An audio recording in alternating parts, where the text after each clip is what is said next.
Ассалаумағалейкум достар, сіздермен бірге тағы да Хиро. Бүгін мен ютубтағы комментарияға немесе тиктоктағы комментариядағы жазған жазуларға жауап беретін боламын. Яғни біз қалай турнирге қатыссақ болады, болмаса біз қалай алмаз ұтып аламыз деген сұрақтарға жауап беретін боламыз. Так, былайынан комнатаға ашасыздар кіретін кезде. Сағат 9:30-10 кезінде ойнайтын боламыз күніге. Турниріміз алмазға әрине. Міне, қараңыздар, комната ашылады. Сосын комнатадан іздейсіздер. Мен атын жазып қоятын боламын ол жерге. Яғни Хиро жазамыз, тоқтай тұрыңыздар. Так, мына жерге жазатын боламыз. Мен атын название деп тұрған жерге қазақшалап Хиро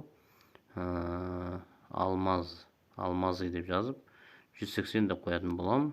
Кодын 180 деп жазып қоямыз. Дәл осылай комнатаға кірсеңіздер, біз отыратын боламыз. Сол уақытта мен отырам. Сосын комнатаға кіре алмай жатсаңыздар, лимит болып толып жатса, күтіңіздер. Баса беріңіздер, кіресіздер. Себебі ойын басталатын кезде адам толып кетеді. Так, одан кейін уақыты көріп отырсыздар, турнир әр күн сайын 21-де негізі бастап алады, 10-ға шейін болады. 10-ға шейін тіркеліп қалсаңыздар, ондарда уже басталып кететін болады. Сосын сіздерге рахмет.